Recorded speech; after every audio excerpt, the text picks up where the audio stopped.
ஆண்டவராகிய இயேசு கிறிஸ்துவின் விலையேறப்பட்ட நாமத்தினாலே ஆண்டவர் எங்களுக்கு கொடுத்ததான ஏஜே பவர் மினிஸ்ட்ரியின் சார்பிலே அன்பினால் வாழ்த்துக்களை தெரிவித்துக் கொள்கிறேன். எனக்கு அருமையானவர்களே, எப்படி இருக்கின்றீர்கள்? இந்த புதிய நாளிலே கர்த்தர் நம்மை சந்திக்க வைத்திருக்கிறார். ஹல்லேலூயா. ஒருவர் முகத்தை ஒருவர் காணும்படியாய் ஒன்றாய் கூடி ஜெபிக்கும்படியா தெய்வம் இந்த நாளை தந்திருக்கிறார். ஹல்லேலூயா. இன்றைக்கு கர்த்தர் கொடுத்த வார்த்தையை நாம் தியானிக்க போகிறோம். சங்கீத புத்தகம், திருப்பாடல் புத்தகம் 91 அதிகாரம் 14வது வசனம். உயர்ந்த அடைக்கலத்தில் வைக்கிறவர் அவன் என் மீது வாஞ்சியாய் இருக்கிறபடினால் அவனை விடுவித்து என் நாமத்தை அறிந்திருக்கிறபடினாலே அவனை உயர்ந்த ஸ்தானத்திலே இடத்திலே வைக்கிறேன்.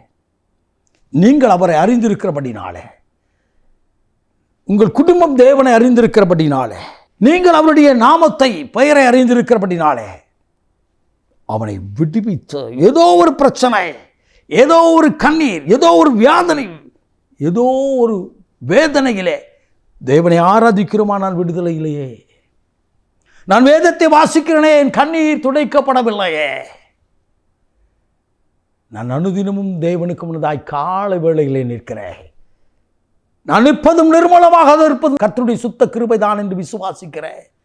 ஆனால் எனக்கு விடுதலை இல்லையே என்று சொல்லி கண்ணீரோடு நிற்கிற என் அன்பு தாயை, தகப்பனே, என் அன்பு தம்பி, தங்கையை கர்த்தர்களோடு கூட பேசுகிறார். அவர் மீது அன்பு வைத்து, வாஞ்சி வைத்து, விரும்பி அவர் சமூகத்தில் நிற்கிறபடினாலே விடுவிக்க அவரே இறங்கி வருவார். அவர் விடுவிக்கிறார். தானியேலை தப்புவித்த தேவன் உன்னையும் இந்த பிரச்சனை இருந்து தப்புவித்து எந்த ஜனத்தின் மத்தியிலே தலை குனிந்து நின்றீர்களோ அதே இடத்திலே கர்த்தருடைய ஆவியானவர் உங்களை தலைகளை உயர்த்த அவரால் கூடும். ஹல்லேலூயா, ஹல்லேலூயா. விசுவாசித்து தேவனுடைய சமூகத்தில் நில்லுங்கள். அவர் விடுவிக்கிற மாத்திரமல்ல, உயர்ந்த ஸ்தானத்தில் வைக்கிறவர், உயர்ந்த ஸ்தானத்தில் வைக்கிறவர். நிறுவனத்தில் பணி செய்கிற ஒரு அருமையான ஐயா வந்து கண்ணீரோடு சொன்னார், பிரதர், நான் வேலை பார்க்குற இடத்துல நெருக்கத்தில் நிற்கிறேன், நிம்மதியாக வேலை பார்க்க முடியல, கண்ணீரோடு வருகிறேன் பிரதர்ன்னு சொன்னாங்க. நான் அவரிடத்தில் சொன்னேன், தேவனுக்கு முன்னதாக உன் கண்ணீரை வடித்து போகார்.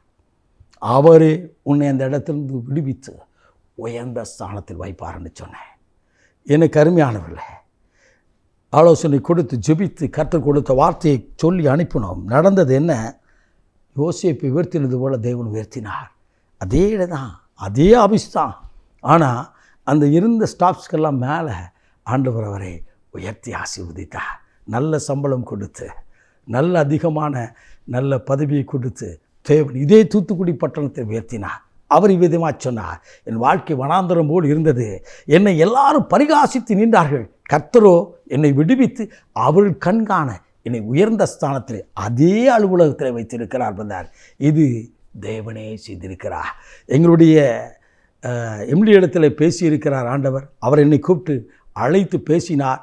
எனக்கு இந்த போஸ்ட்டை கொடுத்தார். இன்றைக்கு அதே ஆஃபீஸில் யாரெல்லாம் என்னை பார்த்து பரிகாசம் பண்ணாங்களோ அவர்களுக்கு நான் தலைமை இடத்துல நான் இருக்கிறேன். அவர்களுக்கு கட்டளையிடும் பணிகளை கட்டளையிடும் இடத்துல நான் கர்த்தர் என்னை கொண்டு வைத்திருக்கிறான்னு சொன்னார்.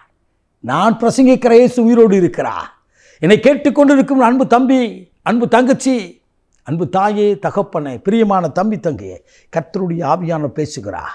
உன்னை உயர்ந்த ஸ்தானத்தில் இவன் எப்பொழுது விழுவான் என்று சொல்லி காத்திருக்கிற ஜனங்கள் மத்தியிலே, சத்துருக்கள் மத்தியில் ஒரு பந்தி ஆயத்தம் பண்ண தேவன் ஆயத்தமாக இருக்கிறா.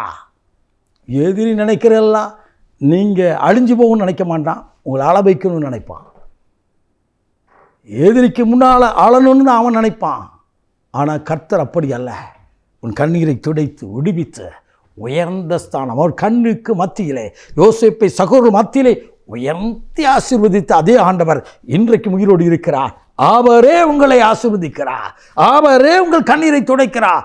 அவரே அவரே அவரை மாத்திரம் சார்ந்து கொண்டு அவருக்கு முன்னதாக நின்று பாருங்கள். இன்றைக்கு அந்த ஆசீர்வாதத்தை கர்த்தர் கொடுக்க போகிறார். நாம் ஜெபிப்போமா. மகா பரிசுத்தம் உள்ள தகப்பனே, இந்த அற்புதமான வேலைக்காய் ஸ்தோத்திரிக்கிறோம் அப்பா. இன்றைக்கும் உங்களுடைய வார்த்தையை கேட்டுக்கொண்டிருக்கிற ஒவ்வொரு இருதயத்தின் ஆழங்களை அறிந்த தேவன் தகப்பனே, அவர்களுக்கு கொடுக்க வேண்டிய உயர்வை நீர் கொடுப்பீராக. தகப்பனே, அவர்கள் கையின் பியாசங்களை ஆசீர்வதிப்பீராக. இருக்கிற இடத்திலே அவர்கள் தலைகளை உயர்த்தி ஆசீர்வதியும், ஆளுகை செய்யும். தடைகள் எல்லாம் இயேசுவின் நாமத்தில் விலகி போகட்டும். அற்புதம் செய்து மகிழப்பணும். இயேசு கிறிஸ்துவின் விலையேறப்பட்ட நாமத்தில் ஜெபிக்கிறோம் ஜீவனுள்ள நல்ல பிதாவே. ஆமென். ஆமென். God bless you.